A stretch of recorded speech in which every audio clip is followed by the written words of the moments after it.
Buenas tardes, muchísimas gracias Juan Carlos por contar conmigo para este segundo congreso de debate en la artesanía contemporánea. Es un placer estar aquí con todos vosotros y daros las gracias también el que podáis asistir. Pues en primer lugar voy a comentar para los que no conocéis brevemente lo que es el Observatorio de Tendencias del Hábitat, que nace, bueno, pues allá por el 2005 y nace con el impulso de la Generalitat Valenciana. Nace con el objetivo de poder tener esa visión, ¿no?, de analizar qué cambios se suceden en el entorno del hábitat. Y para ello lo hacemos con tres institutos.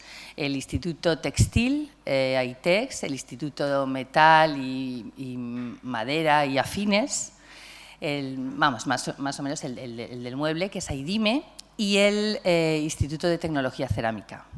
Más que nada para ver, cada uno pone el foco en su sector, pero de lo que se trata es de ver, como decíamos, estos cambios que se suceden. Y esto lo hacemos bajo una perspectiva, primero observamos qué cambios, qué va sucediendo en el entorno sociocultural, porque al final es un poco esas claves, esos impulsos que junto con los cambios que se suceden en el mercado, vemos que impulsan las tendencias cerámicas, las tendencias de producto, tanto en cerámica como puede ser en el mobiliario, como puede ser en el textil. Ayer no pude asistir a este inicio del congreso porque estábamos presentando nuestro último cuaderno de tendencias. Cada 2 años, desde el Observatorio de Tendencias, sacamos unos cuadernos de tendencias del hábitat que recopila toda esta investigación, ¿no?, estas claves socioculturales junto con estas claves de mercado, ¿no?, y cómo confluyen en esas tendencias de producto. Hemos sacado nuestro quinto cuaderno, que invito a todos vosotros a que podáis entrar ahí he dejado la página web porque tenéis el cuaderno a disposición, ¿no?, digital. Sin más, vamos a entrar en lo que aquí nos reúne, que es la artesanía contemporánea, ¿no? Bueno, ayer ya estuvieron hablando mucho sobre ella y se sigue hablando mucho sobre lo que es la artesanía contemporánea. La artesanía contemporánea tiene un punto vanguardista, es una artesanía que no está de espaldas, como ya se ha dicho, ¿no?, a la industria, sino todo lo contrario. Abre todas esas posibilidades, esa maestría, esa genialidad, ¿no?, que tiene los maestros artesanos y abre también paso a todo ese tema cultural, a la industria, ¿no?, junto con la tecnología. He querido poner esta imagen porque tuve la posibilidad de estar junto a Isidro Ferrer lo comentábamos hoy en la comida, ¿no?, en un congreso que se hizo. Bueno, eran unos talleres que se hicieron en Morella, en Castellón, para el profesorado de las escuelas de arte. Fueron unos talleres divinos en donde se trataba mucho todo el tema artesano.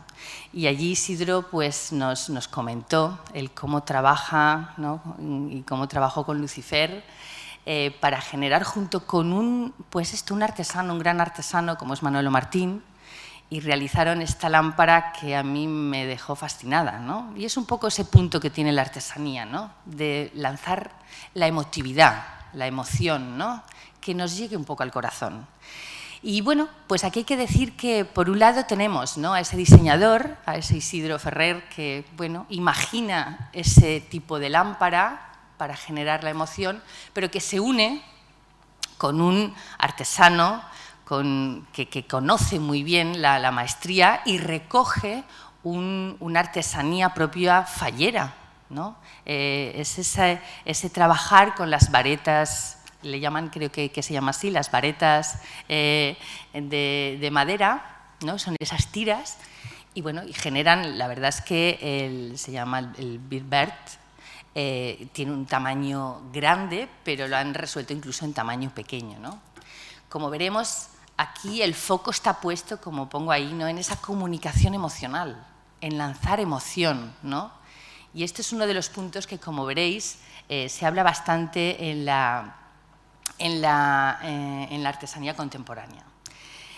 Por otro lado, la artesanía contemporánea también tiene una perspectiva muy colaborativa. Se habla mucho, como vemos, ¿no?, de esas colaboraciones entre artesanos, entre diseñadores, artistas, industria, empresas, editoras de diseño. O sea, es un poco, hablamos también de comunidades en ocasiones, ¿no? Pero de lo que se trata es de colaborar. Y lo que he querido también un poco es mostrar esos cambios que vemos que se están sucediendo, y es un poco por lo que estoy aquí, ¿no? En poder trasladar, un poco desgranar esos cambios que vemos socioculturales, cómo influyen. Y cómo vemos que en el interiorismo vemos que empiezan a aparecer productos de uso cotidiano en el que se reclaman estos detalles artesanos, ¿no? Esos detalles que trasladan cultura. Vemos cómo hay diseño de producto que tienen detalles, ¿no? Hay diseños muy cotidianos, pero que se nos ofrecen con multitud de detalles, que son detalles que lo que hacen es recordarnos esa cultura, esa artesanía. Y lo hacen en muchas ocasiones de la mano de la tecnología. Entonces, ¿qué es lo que impulsa, ¿no? Que realmente en nuestro hábitat empecemos a ver, ¿no? esta artesanía, ¿no? Involucrada dentro de nuestro día a día? Bueno, pues vemos que bajo este análisis que hemos hecho de tendencias, en ese entorno sociocultural e incluso de mercado, hay varios impulsores. Por un lado tenemos esa emotividad artesanal. Esa emotividad artesanal responde a esa tendencia, a esa necesidad de la nostalgia. Todos somos conscientes que hemos estado viviendo una época inédita. Hemos vivido un confinamiento que nadie podríamos esperar, ni por más películas sobre ese tema que hemos visto. Hemos vivido una pandemia que aún estamos viendo a ver cómo salimos de todo esto. Y esto nos ha hecho reflexionar y nos ha hecho echar de menos esos momentos en los que éramos felices. Y la nostalgia tiene ese punto de querer rodearnos de aquello que nos reconforta. Y nosotros nos reconfortamos con todo aquello que nos lleva a la infancia. Esos momentos, la infancia es uno de los mejores momentos en los que sabes que estás siempre a salvo, sabes que estás arropado. Y entonces todo aquel producto que nos lleve a ese pasado es bien acogido, y ahora más que nunca. Entonces, la emotividad artesanal tiene este punto, recoge esa nostalgia, porque te recoge ese producto que lleva a esa cultura, ¿no? A ese pasado. Aquí ponía, ¿no? Este punto emocional frente a lo racional. Al final es esto, ¿no? Es sacar este punto de emoción. Por otro lado, hemos visto también todo el concepto del local love que llamamos nosotros, ¿no? En las claves. Ese amor por lo cotidiano, por lo cercano. ¿Por qué? Porque aunque vivimos en un mundo en el que podemos comprar cualquier producto por lo lejano que se encuentre en el planeta, nos es muy sencillo, ¿no? Tenemos una red fabulosa y en cualquier momento, incluso escuchándome a mí, podéis en el teléfono, no lo hagáis, pero podríais estar, ¿no? Comprando cualquier producto. Y eso es la globalización, y eso son las redes, es la tecnología, cierto es, pero todo lo cotidiano, lo que nos es cercano, eso tiene un sitio en nuestro corazón.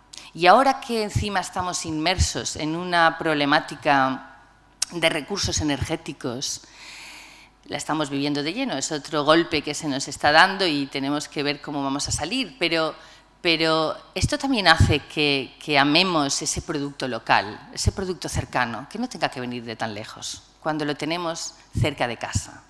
Este es un poco también nacen unas comunidades creativas en todo esto. Por otro lado, tenemos también la humanidad. También esta situación que hemos vivido ha hecho que nos repensemos un poco, ¿no? Y repensemos aquello que importa y, sobre todo, también las nuevas generaciones, estas generaciones Z, que valoran más el compartir que el poseer. Y todos conocéis, hay un montón de aplicaciones en donde aquello que no usas, véndelo, ¿no? Dicen. Y es esto, y se vende no para ganar dinero, sino porque con ese dinero pues, se compran otra cosa y tiene también un precio un poco simbólico, ¿no? Esas aplicaciones no se venden las cosas caras, ¿no? Tiene este punto, ¿no? De decir, bueno, lo que no uso yo lo comparto, lo lanzo para otra vida, para otra persona. Tiene este punto de humanidad y, por otro lado, también el pensar y ahí entra también la artesanía, porque se repiensa un poco estas comunidades que trabajan muy artesanamente y les es difícil hacerse ver, ¿no? Pues este punto de humanidad tiene este punto de generosidad, ¿no? De prestar atención a estas comunidades. Ni que decir tiene la sostenibilidad, que sobrevuela nuestras cabezas desde hace mucho tiempo. Pero claro, en el momento actual en que nos encontramos, en donde los recursos naturales cada vez son más escasos, donde los recursos energéticos están totalmente en cuestión, estamos en una era de descarbonización, todo esto hace que la sostenibilidad, el cambio climático, que también lo tenemos aquí, más potente que nunca o más visible que nunca, bueno, todo esto hace que la sostenibilidad cobre un punto muy relevante.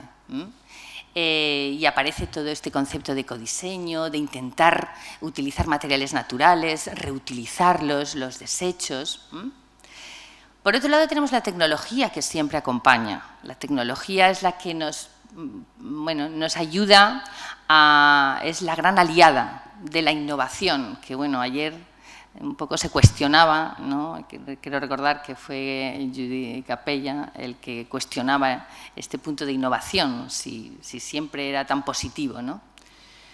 Pero yo pienso que la innovación no es más que en este mundo global en donde todos podemos ofrecer nuestros productos, hay tantísima competencia que siempre tenemos que sacar algo que tenga un punto diferenciador, sea porque lanza emoción, porque responde a una necesidad concreta y algo tiene que tener. Y ese es el punto innovador, es mi modesta opinión, ¿vale? Pues la tecnología ayuda a todo esto, ¿vale? Y es un gran aliado para poder tirar adelante.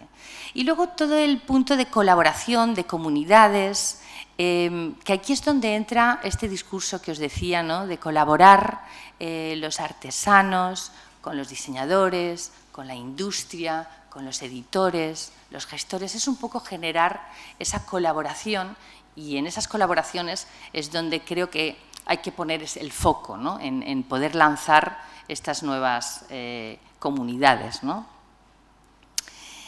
Sin más, todo esto es lo que parece ser que impulsa pues unas líneas de producto. Por un lado tendríamos la emotividad artesanal, en donde vemos que pues, hay una demanda de productos con sentido tanto a un nivel funcional, evidentemente los productos siempre terminan siendo diseñados para tener, ¿no? una función, pero esa función si va acompañada de algo que transmita la emoción, es siempre más acogida, ¿no? Es ese punto innovador también. Vale, pues a través del producto se intenta encontrar conexiones con lo que nos conecta con la tradición. Y aquí vemos ejemplos como el Maison de Numen, donde prepara estos productos, ¿no? Trabajados con madera, cómo tienen también los tejidos que nos trasladan un poco al pasado. O como el moraísta nos prepara estos revestimientos de hidráulico, ¿no? que también traslada, aunque está actualizado, nos traslada al pasado, ¿no? Esas pavimentaciones que se trabajaban con los cementos coloreados. Vemos, por otro lado, también en esa emotividad artesanal el renacimiento artesanal. En las ferias que hemos estado visitando de interiorismo que se han dado, los objetos que se preparaban o se presentaban, incluso las asociaciones que llevaban productos, tenían este punto de renacimiento artesanal. Es un renacimiento de la artesanía que reinterpreta estas técnicas de los oficios, ¿no? Estos artesanos tradicionales, pero con narrativas renovadas. Aquí vemos el ejemplo, ¿no? de esta silla, que son una silla característica de Rumanía, y esto fue llevado a la Feria de Milán, esto ha sido hace poco, o la Fundación Loewe, cómo prepara, ¿no? estos productos tan tradicionales, o el premio que ha sido este año, que es el que tenemos a la derecha, que bueno, lo prepara con una delicadeza y una maestría. Es un producto que trabaja con el crin de caballo y lo hace con una artesanía de la configuración de sombreros. Y esto tiene unos 500 años, o sea, es un producto bastante significativo. Y por otro lado, tenemos dentro de esta emotividad artesanal el diseño de autor. Aquí este punto de la nostalgia que os hablaba antes, en donde se requiere de estos productos que te reconforten, es interesante en ocasiones que tenga nombre, ¿no? Que tenga detrás ese autor, ¿no? Ese producto que soplo bastante porque me acerco mucho, creo, ¿verdad? Me molesta un poco, perdón. ¿Vale? Entonces, continúo. La siguiente línea sería la sostenibilidad. Hemos visto cómo productos, se trabajan productos bajo ese componente de artesanía sostenible. Y aquí se ha detectado cómo los hábitos de compra cada vez más prestan atención a que el producto tenga ese componente de sostenible. Puede ser porque en la producción se han utilizado pues, componentes que son trabajados de los residuos o porque los tintes que utilizan son 100% naturales. Al final es utilizar siempre pensando también un poco en el planeta. Aquí vemos el ejemplo de estas lámparas que trabaja Tucker, en donde utilizan la maestría, ¿no? Totalmente de esta artesanía, pero todos son, claro, fibras completamente naturales. La artesanía en sí misma suele ser bastante sostenible, ¿no? En mente todos tenemos, ¿no? Que cuando se trabaja el barro es completamente sostenible. Cuando se trabajan, ¿no? Estos trenzados de fibra, las fibras son materiales naturales. O sea, en sí misma la artesanía suele tener. Entonces, cuando se trabaja en colaboración con la industria y la industria sigue utilizando, además de ese componente artesano, utiliza también los materiales sostenibles, es cuando se pone todo este foco. Vemos también el ejemplo, ¿no? De estos bolsos que están realizados en Kenia, aquí un poco en donde hablamos también, ¿no? Cómo sale a flote también diferentes culturas. ¿Veis? Aquí la sostenibilidad no siempre tiene que tener ese componente de fibra natural, ¿no? También se puede colorear. Y hemos visto cómo en las ferias aparece ese concepto sostenible, pero además con un toque de color. Un toque de color potente, como vemos, porque responde también a una de las tendencias que en el hábitat hemos detectado, que la pandemia también lo que ha llevado es una necesidad de aflorar entusiasmo, ¿no? de mostrar, de sacar un poco la alegría a la sociedad, ¿no? Entonces, aquí en este caso se ofrecen productos que utilicen la sostenibilidad, utilicen esos tintes naturales, materiales sostenibles para ofrecernos productos. Como vemos, los cuencos estos que están hechos con periódico, con restos de periódico, ¿no? Y tintes naturales. O vemos las sillas de Paola Lenti para exterior, también trabajado con un plástico reciclado. O vemos un i3 Design que utiliza pues estas maderas y sobre todo trabajadas totalmente artesanal, pero utilizan todos los restos que tienen del taller, ¿no? Para configurar el asiento. Y por último, dentro de sostenibilidad tenemos también todo el tema de materiales reutilizados, como veíamos, ¿no? El reducir los desechos es lo importante, ¿vale? Aquí tenemos un enfoque para trabajar con materiales naturales, los reciclados, los excedentes de producción. Vemos ejemplos también un poco, hemos visto en las ferias que se ha utilizado mucho también los artesanos, estas culturas africanas, ha habido mucho de África también en estas ferias de diseño. Se ha traído mucho esas maestrías, esas artesanías de ellos. O vemos el ejemplo también que tenemos del tejido, que ahora no me sale ni el nombre, creo que sale una, ¿vale? Que trabaja con tintes completamente naturales, ¿no? Trabaja todo este tema del tejido. Nos vamos con la artesanía compartida, con todo este punto de la colaboración. Vemos, pues eso, producto en donde se trabaja mucho la colaboración y en ocasiones lo que aparece es que los diseñadores de las empresas terminan viajando, haciendo viajes para conocer las culturas, para conocer la artesanía de primera mano y para también poder trabajar con esos gremios, con esas culturas. Vemos el ejemplo, ¿no?, de Nani Marquina, de Edouard Bourlec, que lo que hizo es trabajar con los artesanos propios, ¿no?, del país, ¿no?, en donde se confeccionaban estos quilims textiles. O el proyecto también de lámparas que utilizan utilizan el plástico de las botellas, tanto para, no sé si veis la estructura, pero también trabajan con el plástico reciclado, ¿no?, con ese tejido muy típico y muy característico de estos lugares africanos. Vemos cómo la artesanía compartida también lo que pretende es marcar la huella y el componente ético. Aquí tenemos, bueno, pues son productos que nacen de una colaboración con los artesanos y que aportan una historia.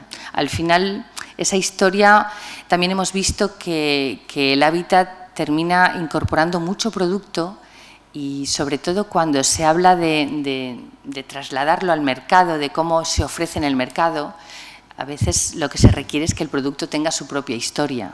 Y en este caso, bueno, honra mucho que la historia que conlleven sea la creatividad de las regiones en donde ha sido fabricado, ¿no? Como que te traslada un poco esa cultura.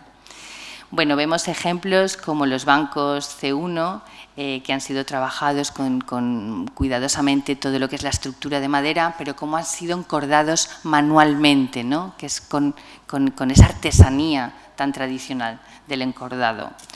Vemos el ejemplo de esta colaboración, ¿no?, que hace Casa a Casa, que se asocia con una asociación de Mali, en donde lo que hacen es todo el vidrio que se utiliza en los restaurantes, lo recuperan, lo cortan para generar estos botes, ¿no? Son un poco como botes de perfume o botes, y luego trabajan toda esta madera suya de caoba para terminar haciendo los tapones de estos botes, ¿no?, que podrían servir para infinidad es un poco como un objeto cotidiano totalmente. O las lámparas también, que se trabajan a este nivel, ¿no? Son asociaciones, en este caso, son mujeres refugiadas en Burkina Faso, ¿no? Entonces, es un poco dar visibilidad también a todo esto. Entonces, son editoras y asociaciones que llevan adelante todas estas colaboraciones. Pero luego la artesanía compartida también hemos visto que tiene un punto de activismo y es lo que se le viene llamando el craftivismo. Es utilizar la artesanía con este punto emocional que tiene un poco para reivindicar. Y vemos acciones un poco como el macramé en esta fachada, en donde lo que pretenden es esto, es hacer ver que podemos utilizar cualquier tipo de artesanía, cualquier tipo de superficie, sirve como para realizarla, ¿no?, con ellas. Al final, es un poco, estos activismos se implican en causas sociales y en ocasiones pues para fomentar la inclusión, el apoyo o comunicaciones locales, el comercio justo, depende, ¿no?, en qué ámbitos se enfoquen, ¿vale? Vemos también que es interesante este mueble que nace también de una colaboración con bordadores, fijaros. El artesano es un artesano del bordado y entonces que es algo un poco chocante porque el bordado es más textil, es algo como que tiene otro movimiento y otra flexibilidad y estamos incorporándolo en madera, ¿no?, con la rigidez, entre comillas, que tiene más la madera. Pasamos a la siguiente, que es la tecnología, y es, como os decía antes, ¿no? Es esta gran aliada y es un poco esa abertura que lanza la artesanía contemporánea, que no puede estar de espaldas al progreso ni a la industria, ¿no? Sino todo lo contrario. Está de lleno aquí y vemos pues, esa artesanía junto con la innovación. Fijaros el ejemplo de la derecha que a mí me encantó, porque es una lámpara que se ha diseñado y se ha trabajado con la técnica del soplado del vidrio. Y realmente esta lámpara tiene una función muy interesante, que es controlar la calidad del aire. Ella cambia de color cuando el aire deja de estar en buen estado. Entonces, además de ser emocional, porque tiene ese punto emocional, ¿no? Estos pájaros, ¿no? Tan delicados en ese vidrio soplado, pero además tiene una funcionalidad, porque hoy por hoy, que hemos estado conviviendo, como decíamos, ¿no? Con todo esto de la pandemia, de ir controlando la calidad del aire, si teníamos que abrir ventanas y demás, bueno, pues este es un objeto que nos ayuda, ¿no? a controlar esto. Luego vemos cómo los productos que responden a líneas de investigación y reflexión avanzada. Al final la tecnología ayuda a todo esto, ¿no? Estas sillas realizadas con la impresión 3D, ¿vale? Todo lo que son las nuevas tecnologías. Vemos cómo gracias a ella podemos retener y traer, ¿no? Productos de la memoria, ¿no? Y actualizarlos. Vemos ejemplos como es esta vajilla Ajuar de Pla Art, cómo ha trasladado esa artesanía a un nivel y una finura, pues gracias esto a la impresión 3D, ¿no? Puede resolver esta finura de relieves, que de otra manera sería complicado. Luego, este concepto de honestidad del material, sale muy a flote el mismo material. Lo vemos, ¿no? El producto de arriba, de Mercedes Vicente, es muy particular porque parece un producto realizado con la tecnología 3D, pero en este caso no. Y lo he puesto porque a mí me llamó la atención. Realmente son tiras de textil que ella va confeccionando y va generando esa estructura, que es una estructura que puede servir como lámpara, como escultura, pero sí que es verdad que a primera vista, cuando lo ves, da la sensación de estar resuelto con la impresión 3D, ¿vale? Pero ya os digo que no, estuve ahí, lo quise poner un poco porque a veces incluso ahí confundimos un poco, ¿vale? Luego este trabajo de Álvaro, que es muy interesante porque él utiliza mucho tanto la maestría manual como la tecnología para incorporar todos esos, los esmaltes, todo el tema cobrizo, ¿vale? Y saca pues, estos productos pues, tan distinguidos, ¿no? Y bueno, pues en carpintería también tenemos todo este concepto de carpintería ecológica, utiliza muchísima herramienta digital. Tenemos el corte digital contemporáneo, la tecnología CNC, ¿vale? Que ayudan sobre todo para lanzarnos este punto emocional que hablaba al principio. Porque si vemos la mesa, que es Saiku, creo que se denomina, y es una palabra japonesa, que lo que se traduce en las ondas o las ondas marinas, ¿no? O las dunas creo que son dunas de arena. Y él lo que quiso este es un artesano escandinavo, creo recordar, y la verdad es que trabajó, claro, junto con la tecnología, ¿vale? Para poder trasladar exactamente esa sensación que a él le producía, ¿no? El tocar, ¿no? Esta madera como si le trasladara a esas dunas del desierto, ¿no? O incluso a la arena con las olas del mar. ¿Vale? Vemos aquí que al final terminan siendo productos casi escultóricos, ¿vale? La tecnología también nos propicia esto. Y nos vamos con la última, que no podemos desestimar el mundo del lujo o de la sofisticación. En este caso es un lujo emocional. Aquí vemos objetos que llamamos dentro de la artesanía premium. Hemos visto cómo el sector del lujo demanda a la artesanía cierta excelencia e innovación que, aplicada a productos de diseño contemporáneos, terminan siendo en ocasiones casi obras de arte, ¿no? Obras como muy únicas, muy personalizadas, ¿no? Muy exclusivas también. Se demandan interiores repletos de personalidad, gracias, como pongo aquí, a productos cotidianos, pero llenos de detalles, ¿no? Son esos detalles premium. Vemos ejemplos como tenemos la lámpara esta de Jaime Ayón, que lo que hace, ¿no?, es una lámpara trabajada con una artesanía traída de la cultura marroquí, pero que está trabajada, ¿no?, con ese dorado, es un producto como muy sofisticado. O incluso dentro de esa exposición en Milán de Alcoba, no tengo muy claro el pronunciarlo, ¿no? Erdogan, bueno, pues este diseñador, tengo que terminar, me queda poquito. Este diseñador también trabaja llevando toda su cultura para trabajar pues este tipo de lámparas, este tipo de mobiliario. Vemos, como os decía antes, estos productos como estatus de obra de arte, ¿no? Estos ejemplos de vidrio, como veis aquí abajo, ¿no?, que simulan esas plumas, ese punto más bucólico, ¿no?, como se ha trabajado ese vidrio soplado, esa técnica del vidrio soplado veneciano, incorporado con todos esos, veo que metales.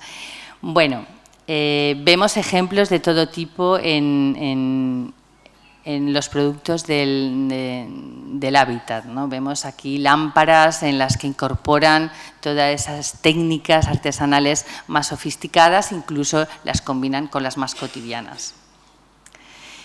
Luego la fusión de los artesanos con esa inspiración creativa nos dan paso a estos tipos de productos que dan esa sensación de belleza atemporal, ¿no? Vemos ese aparador trabajado con toda esa artesanía de la marquetería, y el ejemplo de abajo, que es muy interesante, ¿no?, porque esta es una artesana que adora trabajar con la madera y lo hace especialmente curado, o sea, es un trabajo muy curado, y se sirve de todos aquellos árboles que en los bosques cercanos que ella vive en Gran Bretaña utiliza, porque son árboles que están cortados por su deterioro.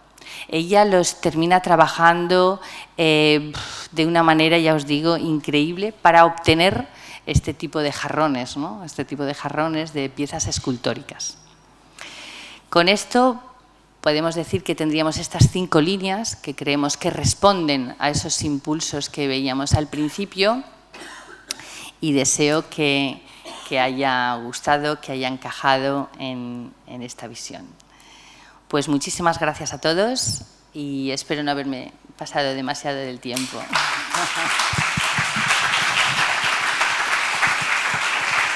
Muchísimas gracias a ti, Lucía. O sea, yo llevo mucho tiempo sirviendo el trabajo que hacéis en el Observatorio Tendencias del Hábitat. Son análisis de tendencias muy buenos que normalmente han ido dirigidos a empresas. Es el momento de abrir este tipo de información para el mundo de la artesanía contemporánea, porque en el fondo la artesanía contemporánea vive y tiene que vivir de contar este tipo de historias, para lo cual es necesario tener acceso a vuestra información. Estamos hablando de estudios de tendencias que normalmente, cuando los hacen las grandes consultoras, están costando 6.000, 8.000, o en el WGSN estamos hablando de 25.000 euros. Y que aquí nos lo están ofreciendo gratuito desde el principio para que lo podáis descargar en la red. Es una fuente de información importantísima.